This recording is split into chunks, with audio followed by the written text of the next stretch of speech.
Hello. ನೋಡಿ, ಸಾರಿ ಇಷ್ಟು ದಿನ ನನ್ನ ಕೈಲಿ ವಿಡಿಯೋ ಮಾಡೋಕ್ಕಾಗಿಲ್ಲ. ಯಾಕಂದ್ರೆ ನಾನು ಊರಿಗೆ ಹೋಗಿದ್ದೆ. ಊರಲ್ಲಿ ವಿಡಿಯೋ ಮಾಡಕ್ ಕರೆಕ್ಟ್ ಆಗ್ತಾ ಇರ್ಲಿಲ್ಲ. ಹಂಗಾಗಿ ವಿಡಿಯೋ ಮಾಡಿಲ್ಲ. ಇನ್ನ ಡೈಲಿ ವಿಡಿಯೋ ಮಾಡ್ತೀನಿ. ನಿಫ್ಟಿ ಏನಾದ್ರು ಇವತ್ತಿನ ಕ್ಯಾಂಡ್ಲು ಇಲ್ಲಿಂದ ಮೇಲ್ಗಡೆ ಗ್ರೀನ್ ಕ್ಯಾಂಡ್ಲು ಕ್ಲೋಸ್ ಆಗಿದ್ರೆ ಬುಲಿಶ್ ಮಾಡಿ ಆಲ್ ಟೈಮ್ ಐನು ಕೂಡ ಬ್ರೇಕ್ ಮಾಡಿಕೊಂಡು ಮೇಲೆ ಹೋಗ್ತಾ ಇತ್ತು.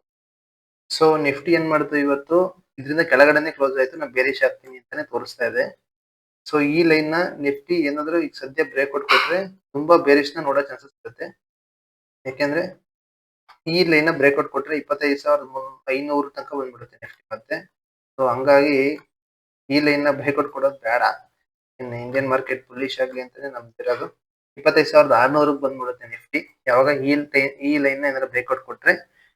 ಸೊ ನಾಳೆ ನಿಫ್ಟಿ ಏನಾಗುತ್ತೆ ಅಂತ ನೋಡೋಣ. ನೋಡಿ, ನಾಳೆ 1 ಅವರ್ ಕ್ಯಾಂಡಲ್ ಟೈಮ್ ಫ್ರೇಮ್ ಅಲ್ಲಿ ಏನಾದ್ರು ನಿಫ್ಟಿ ನೋಡ್ತೀರಾ ಅಂತಂದ್ರೆ ಡಿಸೆಂಡಿಂಗ್ ಟ್ರಯಾಂಗಲ್ ಆಗಿ ಆಲ್ರೆಡಿ ಬ್ರೇಕ್ಔಟ್ ಕೊಡಕ್ಕೆ ಕೆಳಗಡೆ ಬಂದೈತೆ. ಸೊ ಇವಾಗ ಏನಂದ್ರೆ ಇದನ್ನ ಬ್ರೇಕ್ಔಟ್ ಕೊಟ್ರೆ ನಾಳೆ ನಿಫ್ಟಿಲಿ ನೀವು ಬಿಗ್ ಮೂವ್ಮೆಂಟ್ ಬೇರಿಶ್ ಅಲ್ಲಿ ನೋಡೋ ಚಾನ್ಸಸ್ ಇರುತ್ತೆ. ಯಾಕಂದ್ರೆ ಇದನ್ನೆಲ್ಲ ಅನ್ಕೊಂಡ್ರು ಒಂದು ಕಪ್ಪನ್ ಹ್ಯಾಂಡ್ಲ್ ಅನ್ಸುತ್ತೆ. ಕಪ್ಪನ್ ಹ್ಯಾಂಡ್ಲ್ ಬ್ರೇಕ್ಔಟ್ ಕೊಟ್ರೆ ನಿಫ್ಟಿ ಬೇರಿಶ್ ಅಲ್ಲಿ ಇರುತ್ತೆ. ಬೇಡಪ್ಪ ನಾಳೆ ಏನಾದ್ರು ಇಲ್ಲಿಂದ ಇಲ್ಲಿ ಬುಲಿಶ್ ಆಗ್ತೀನಿ ಅಂತಂದ್ರೂ ಆಗ್ಲಿ ಪರವಾಗಿಲ್ಲ. ಯಾಕೆಂದ್ರೆ ಅದೇನಕ್ಕೆ ಅಂತಾನು ಹೇಳ್ತೀನಿ. ಬುಲಿಶ್ ಆಗ್ಬೋದು ಅಂತ ಸ್ವಲ್ಪ ನನಗ್ ಕಾಣಿಸೋ ಮಟ್ಟಿಗೆ ಯಾವ್ದೋ ಬುಲಿಶ್ ತರ ಇಲ್ಲ.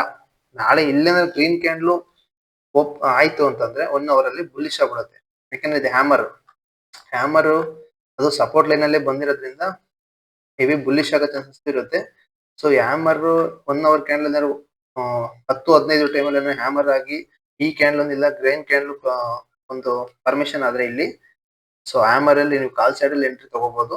ಸೊ ಅದಕ್ಕೆ ಇದನ್ನ ಇನ್ನು ಕಾಲ್ ಸೈಡ್ ಯಾವ್ದು ಕಾಣ್ತಾ ಇಲ್ಲ ಅಂತ ಇರೋದು ಏನಕ್ಕೆ ಅಂದ್ರೆ ನಾಳೆ ಯಾವ್ದು ಆತರ ಕಾಣಿಸ್ತಾ ಇಲ್ಲ ನನಗೆ ಕಾಲ್ ಸೈಡ್ ಹೋಗುತ್ತೆ ಮಾರ್ಕೆಟ್ ಅನ್ನೋದಕ್ಕೆ.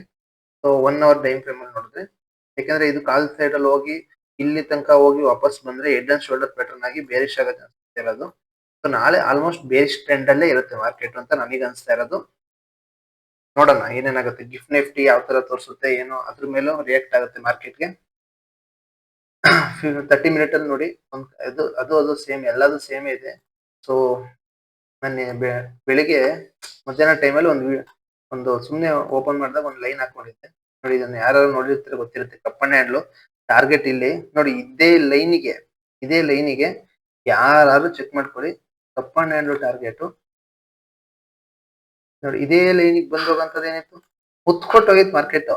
ಅಂದ್ರೆ ಅದು ಆಕ್ಚುಲಿ ಇನ್ನು ಬೇರಿಶ್ ಆಗ್ಲೇಬೇಕಿತ್ತು. ಸೊ ಆಯ್ತು, ಯಾಕಂದ್ರೆ ಇಲ್ಲೊಂದು ಪ್ಯಾರಲಲ್ ಚಾನಲ್ ಮಾಡ್ಕೊಂಡು ಫ್ಲಾಗ್ ಅಂಡ್ ಪೋಲ್ ಮಾಡ್ಕೊಂಡು ಕೆಳಗಡೆ ಬಂತು. ಓಕೆ, ಒಪ್ಕೊಂತೀನಿ. ಬಟ್ ಇಲ್ಲಿಂದ ಬ್ರೇಕ್ಔಟ್ ಕೊಟ್ಟ ತಕ್ಷಣ ಬರ್ಬೇಕಲ್ಲ. ನೋಡಿ, ಇದೇ ಲೈನಿಗೆ ಬಂದು ಹೆಚ್ಚಾಗಿ ಮಾರ್ಕೆಟ್ ಮೇಲೆ ಹೋಗಿತ್ತು. ಸೊ ನಿಮ್ ನಮ್ಮ ಎಸ್ ಎಲ್ ಕಡಿಗೂ ಬರ್ತಿರ್ಲಿಲ್ಲ. ಇನ್ನು ಬಿಟ್ಟಿದ್ರೆ ಬೇಕಾದಷ್ಟು ಪ್ರಾಫಿಟ್ ಸಿಕ್ಕಿರೋದು. ಬಟ್ ಯಾಕಂದ್ರೆ ಇಲ್ಲಿಂದ ಇಲ್ಲಿಗೆ ಸುಮಾರು ಟೈಮ್ ಫ್ರೇಮ್ ಆಗಿರೋದ್ರಿಂದ ಡಿಕೆ ಆಗೋ ಚಾನ್ಸಸ್ ತುಂಬಾ ಇರುತ್ತೆ. ಸೊ ನಾಳೆ ಬೇರೆ ಸ್ಟ್ಯಾಂಡ್ ಅಲ್ಲಿ ಇರುತ್ತೆ ಮಾರ್ಕೆಟ್ ಅಂತಾನೆ ನಾನು ಹೇಳ್ತಾ ಇರೋದು. ಯಾಕೆಂದ್ರೆ ಬುಲಿಶ್ ಆಗ್ಬೋದು. ಯಾಕಂದ್ರೆ ನೋಡಿ, 5 ಮಿನಿಟ್ ಕ್ಯಾಂಡಲ್ ಅಲ್ಲಿ ಇನ್ಸೈಡ್ ಆಫ್ ಕ್ಯಾಂಡಲ್ ಆಗಿದೆ. 1 ಮಿನಿಟ್ ಅಲ್ಲೂ 10 ಮಿನಿಟ್ಸ್ ಅಲ್ಲೂ ಇನ್ಸೈಡ್, 50 ಮಿನಿಟ್ ಅಲ್ಲಿ ಹ್ಯಾಮರ್, ಅದೇ 1 ಅವರ್ ಅಲ್ಲಿ ಹ್ಯಾಮರ್ ಹೇಳಿದ್ನಲ್ಲ ಅದೇ ತರ ಬುಲಿಶ್ ಆದ್ರೆ ಸಖತ್ ಬುಲಿಶ್ ಆಗುತ್ತೆ. ಅದಕ್ಕೆ ಏನಕ್ಕೂ ಕ್ಯಾಂಡಲ್ ಕೊಟ್ಟಿಲ್ಲ, ಒಂದು ಪ್ಯಾಟರ್ನ್ ಕೊಟ್ಟಿಲ್ಲ. ಸೊ ನಾನು ಅದಕ್ಕೆ ವರ್ಕ್ ಮಾಡ್ತಾ ಇಲ್ಲ. ನೋಡೋಣ, ಏನಾದ್ರು ನನ್ನ ಈ ಜಾಗನ ಬ್ರೇಕ್ ಕೊಟ್ರೆ ನನ್ನ ಎಂಟ್ರಿ ಇರುತ್ತೆ ಇಲ್ಲಿ. ಸೊ ನಾಳೆ ಬೇರಿಶ್ ಅಲ್ಲೇ ನಾನು ವರ್ಕ್ ಮಾಡೋದು. ಅದು ಯಾವಾಗ ನನ್ನ ಸ್ಕ್ಯಾಲ್ಪ್ ಮಾಡೋದಾದ್ರೆ ಈ ಜಾಗದಲ್ಲಿ ಎಂಟ್ರಿ ಕೊಡ್ತೀನಿ. ಯಾಕೆ ಅಂತಾನು ಕೂಡ ಹೇಳ್ತೀನಿ. ಈ ಜಾಗದಲ್ಲಿ ತುಂಬಾ ರಿಜೆಕ್ಷನ್ಸ್ ಆಗಿದಾವೆ. ಸೊ ಹಂಗಾಗಿ ಈ ಜಾಗದಲ್ಲಿ ನನ್ನ ಎಂಟ್ರಿ ಇರುತ್ತೆ. 25,902 ಟಾರ್ಗೆಟ್ ಬಂದ್ಬಿಟ್ಟು 25,877. ಎಸ್ ಎಲ್ ನಿಮ್ ಕಷ್ಟಿಗೆ ನಿಮ್ ಲಾಟಿಗೆ ನೋಡ್ಕೊಂಡು ನೀವೇ ತಿಳ್ಕೋಬೇಕು. ಏನಾದ್ರು ಮಾರ್ಕೆಟ್ ನಾಳೆ ಈ ಬಾಕ್ಸ್ ನ ರೆಕ್ಟಾಂಗಲ್ ಬಾಕ್ಸ್ ನ ಬ್ರೇಕ್ಔಟ್ ಕೊಟ್ರೆ ಸಿಕ್ಕಾಪಟ್ಟೆ ಬೇರಿಶ್ ಆಗುತ್ತೆ. ಅವಾಗ ಇದನ್ನು ಬಿಟ್ರೆ ಅಂತೂ ಇನ್ನೂ ಬೇರಿಶ್ ಆಗುತ್ತೆ. ಇನ್ನೊಂದು ಗ್ಯಾಪ್ ಕೂಡ ಇರೋದ್ರಿಂದ ಮಾರ್ಕೆಟ್ ಬುಲ್ಲಿಶ್ ಕಡೆ ಹೋಗ್ತಾ ಇಲ್ಲ. ಇದನ್ನ ಫಿಲ್ ಮಾಡ್ಕೊಂಡು ಹೋಗೋಣ ಅಂತ. ಏನಾದ್ರು ಇಲ್ಲೇ ಬಂದು ಸಪೋರ್ಟ್ ತಗೊಂಡು ಹೋದ್ರೆ ಮತ್ತೆ ಮಾರ್ಕೆಟ್ ಈ ಲೈನಿಗೆ ಹೋಗುತ್ತೆ. ಮತ್ತೆ ಇಲ್ಲಿಂದನೇ ಬುಲ್ಲಿಶ್ ಆಗುತ್ತೆ. ಆದ್ರೆ ಆಗ್ಲೇಬೇಕು. ಸೊ ಆಗಿರೋದ್ರಿಂದ ನಾಳೆ ನೋಡೋಣ, ಬೇರೆ ಸ್ಟ್ಯಾಂಡ್ ಅಲ್ಲೇ ಇರುತ್ತೆ. ಏನಾದ್ರು ಅದನ್ನ ಬ್ರೇಕ್ಔಟ್ ಕೊಟ್ಕೊಂಡು ಕೆಳಗಡೆ ಬಂದ್ರೆ ನಿಮ್ಗೆ ಎಂಟ್ರಿ ಇಲ್ಲಿ 25,670. ಟಾರ್ಗೆಟ್ ಬಂದ್ಬಿಟ್ಟು 25,350. ಒಂದ್ ಸ್ವಲ್ಪ ಹೆಚ್ಚು ಕಮ್ಮಿ ಇಟ್ಕೊಂಡಿರಿ. ಸೇಫ್ ಅಲ್ಲಿ ಇರಿ ಅಷ್ಟೇ. ಸೇಫ್ ಆಗಿ ಟ್ರೇಡ್ ಮಾಡ್ಬೇಕು. ನೋಡಿ, ಈ ತರ ಮುಂಚೆನೆ ರೆಡಿ ಮಾಡಿ ಇಟ್ಕೊಂಡಿರ್ಬೇಕು. ಅದನ್ನ ನೋಡ್ಕೊಂಡೆ ಟ್ರೇಡ್ ನ ಪಂಚ್ ಮಾಡ್ಬೇಕು. NSE ಆಪ್ಷನ್ ಚೇನ್ ಏನ್ ಹೇಳ್ತಿದೆ ಅಂದ್ರೆ ಕಾಲ್ ಸೈಡು 39,000 ಜನ ಇದ್ದಾರೆ. ಫುಡ್ ಸೈಡು 1,39,000 ಜನ ಇದೆ. ಸೊ ಇದೇನಾಗುತ್ತೆ ಅಂತಂದ್ರೆ ಇವನ್ ಹೆಂಗ್ ಗುರು ಫುಡ್ ಸೈಡ್ ಹೇಳ್ತಾನೆ, ಫುಡ್ ಸೈಡ್ ಜಾಸ್ತಿ ಜನ ಇರೋದ್ರಿಂದ ಕಾಲ್ ಸೈಡ್ ಮಾರ್ಕೆಟ್ ಫಸ್ಟ್ ಮಾರ್ಕೆಟ್ ಕಾಲ್ ಸೈಡ್ ಹೋಗಿ ಫುಲ್ ಸೈಡ್ ಬರೋದು. ಕ್ಯಾಂಡಲ್ಸ್ ತೋರಿಸ್ತು ಅದೇನಂತ ಹೇಳದ್ನ ನೋಡಿ, ಇಲ್ಲಿ ಇನ್ಸೈಡ್ ಆಫ್ ಕ್ಯಾಂಡಲ್ ತೋರಿಸ್ತಾ ಇದೆ ಒಂದು. ಯಾಕೆ ಅಂತ ಹೇಳ್ತೀನಿ ನಾನು. Inside of candle 5 minute, 10 minute ಅಲ್ಲಿ, 50 ಮಿನಿಟ್ ಅಲ್ಲಿ ಹ್ಯಾಮರ್. ಸೊ ಹಿಂಗ್ ಹೋಗಿ ಬರುತ್ತೆ. ಯಾಕೆ ಗೊತ್ತಾ, ಇಷ್ಟೂ ಜನದು SL ಗಳು ಇರುತ್ತಲ್ಲ ಅದನ್ನೆಲ್ಲ ಹಿಟ್ ಮಾಡಿ ಆ ಪ್ರೈಸಿಗೆ ಹೋಗ್ಬಿಟ್ಟು ವಾಪಸ್ ಬರುತ್ತೆ ಮಾರ್ಕೆಟ್. ಸೊ ನೋಡ್ಕೊಂಡು ಸೇಫ್ ಆಗಿ ಟ್ರೇಡ್ ಮಾಡಿ. ನನಗೆ ಕಾಣಿಸ್ತಿರೋದು ಫುಡ್ ಸೈಡ್. ನಿಮ್ಗೇನಾದ್ರು ಕಾಲ್ ಸೈಡ್ ಏನಾದ್ರು ಕಾಣಿಸಿದ್ರೆ ನನಗೆ ಹೇಳಿ, ಅಂದ್ರೆ ಕಮೆಂಟ್ ಹಾಕಿ, ನಾನು ಟ್ರೈ ಮಾಡಿ ಚೆಕ್ ಮಾಡಿ ನೋಡ್ತೀನಿ. ಓಕೆನಾ. BTC ನೋಡಿ, BTC ಸಿಕ್ಕಾಪಟ್ಟೆ ಕರೆಕ್ಷನ್ ಇದೆ. ಬಿಟ್ಕಾಯಿನ್ ಇಲ್ಲೊಂದು ಲೈನ್ ಹಾಕಿ ರೆಕ್ಟಾಂಗಲ್ ಬಾಕ್ಸ್ ಹಾಕ್ಬಿಟ್ಟಿದೆ. ಯಾಕಂದ್ರೆ ಇದನ್ನ ಬ್ರೇಕ್ಔಟ್ ಕೊಟ್ರೆ ಮಾರ್ಕೆಟ್ ಅಲ್ಲಿ ತಡ್ಕೊಳ ಶಕ್ತಿ ಇರಲ್ಲ, ಅಷ್ಟು ಬಿದ್ದೋಗುತ್ತೆ ಮಾರ್ಕೆಟ್.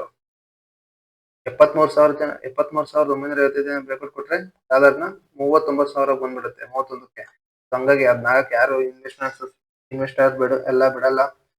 ಕಂಪ್ನಿಗಳೆಲ್ಲ ಸೇರ್ಕೊಂಡು ಪಂಪ್ ಮಾಡಿಸ್ತಾರೆ. ಆಲ್ಮೋಸ್ಟ್ ಇಲ್ಲಿಂದಾನೆ ರಿಜೆಕ್ಷನ್ ಆಗಿದೆ, ನೀವೇ ಚೆಕ್ ಮಾಡ್ಕೊಳ್ಳಿ. ಅದನ್ನ ಬ್ರೇಕ್ಔಟ್ ಕೊಟ್ಟರೆ ಸಿಕ್ಕಾಪಟ್ಟೆ ಬೇರೆ ಆಗ್ಬೇಕಾಯ್ತು ಅಂತಾನೆ. ಒಂದೇ ದಿನ ಮಾರ್ಕೆಟ್ ಇದು, ಒಂದೇ ಕ್ಯಾಂಡ್ಲು ಒಂದೇ ದಿನಕ್ಕೆ 6,000 ಪಾಯಿಂಟ್ ವಾಲಟಿಲಿಟಿ ಮಾಡ್ತಾ ಹೋಯ್ತು. ಸೊ ಅದು ಆಗಿದ್ರೆ ಇಲ್ಲೇ ಕ್ಲೋಸ್ ಆಗ್ಬೇಕಾಗಿತ್ತು. ಯಾಕಾಗಿಲ್ಲ ಅಂತಂದ್ರೆ ಬೇರಿಶ್ ಆಗಲ್ಲ, ಇಲ್ಲಿಂದನೇ ರಿಜೆಕ್ಷನ್ ಆಗುತ್ತೆ. ನಾನು ಅವತ್ತೇ ಹೇಳ್ದೆ 81,000 ಬರ್ಬೇಕು ಬಿಟ್ಕಾಯಿನ್, ಅಲ್ಲಿಂದನೇ ರಿಜೆಕ್ಷನ್ ಆಗ್ಬೇಕು ಅಂತ. ತುಂಬಾ ಜನ ಪ್ರೊಟೆಕ್ಷನ್ ಮಾಡಿದ್ರು 95,000 85 ಅಂತ. ಅಲ್ಲ ಸಪೋರ್ಟ್ ಅಲ್ಲಿಂದ ಕ್ರಾಶ್ ಆಗಿದೆ ಅಂತಂದ್ರೆ ಈ ಲೈನ್ ನ ಬಿಟ್ಟಾದ್ಮೇಲೆ 95,000 ಅಲ್ವೇ ಅಲ್ಲ ಅದು ಟಾರ್ಗೆಟ್. ನೋಡಿ, ಈ ಲೈನ್ ಬಿಟ್ಟು ಅಂದ್ರೆ ಅದು ಟಾರ್ಗೆಟ್ ಅದಲ್ವೇ ಅಲ್ಲ. ಕೆಳಗಡೆ ಫುಲ್ ಬೇರಿಶ್ ಇರ್ಬೇಕು. ಸೊ ಅದಕ್ಕೆ ಇಲ್ಲಿಗೆ ಬಂದು ಸಪೋರ್ಟ್ ತಗೊಂಡು ಹೋಗ್ತಾ ಇದೆ. ಬಿಟ್ಕಾಯಿನ್ ಇನ್ವೆಸ್ಟ್ಮೆಂಟ್ ಮಾಡೋದು ಮಾಡಿ ಚೆನ್ನಾಗಿ ರಿಟರ್ನ್ಸ್ ಕೊಡುತ್ತೆ. ಸೊ ಹಂಗೆ ಗೋಲ್ಡ್ ಕೂಡ ನೋಡೋಣ. ಗೋಲ್ಡ್ ಅಲ್ಲೂ ಹೇಳಿದೆ ನಾನು. ನೋಡಿ, ಗೋಲ್ಡ್ ಸಹ ಫ್ಲಾಗ್ ಅಂಡ್ ಫೋಲ್ ಮಾಡ್ಕೊಂಡು ಇದೇ ಲೈನ್ ಸಪೋರ್ಟ್ ತಗೊಂಡು ಮತ್ತೆ ಬರುತ್ತೆ ಮಾರ್ಕೆಟ್. ಬೇರಿಶ್ ಅಲ್ಲೇ ಇರುತ್ತೆ. ಗೋಲ್ಡ್ ಬೀಳ್ಬೇಕು, ಇದ್ರೇನೆ ಇಂಡಿಯನ್ ಮಾರ್ಕೆಟ್ ಎಲ್ಲ ಬುಲಿಶ್ ಆಗೋದು. ಬಂದ್ರೆ ಫುಲ್ ಬಿಡೋಗಲ್ಲ. ಈ ರೇಂಜ್ ಬಂದು ಗೋಲ್ಡ್ ಒಂದು ಕರೆಕ್ಷನ್ ತಗೊಂಡು ಮತ್ತೆ ಫುಲ್ ಬ್ಯಾಕ್ ಆಗುತ್ತೆ. ಅವಾಗ ಇದೇನ್ 12,000 13,000 ಅನ್ಕೊಂತಿದ್ರೆ ಈ ರೇಟಿಗೆ ಗೋಲ್ಡ್ ಯಾರಿಗೂ ಸಿಗಲ್ಲ. 18-20 ಸಾವಿರಕ್ಕೆ ಹೋಗುತ್ತೆ 22 ಕ್ಯಾರೆಟ್ ಗೋಲ್ಡ್. ಸೊ ನೋಡ್ಕೊಂಡು ಟ್ರೇಡ್ ಮಾಡಿ. ಬಾಯ್ ಬಾಯ್.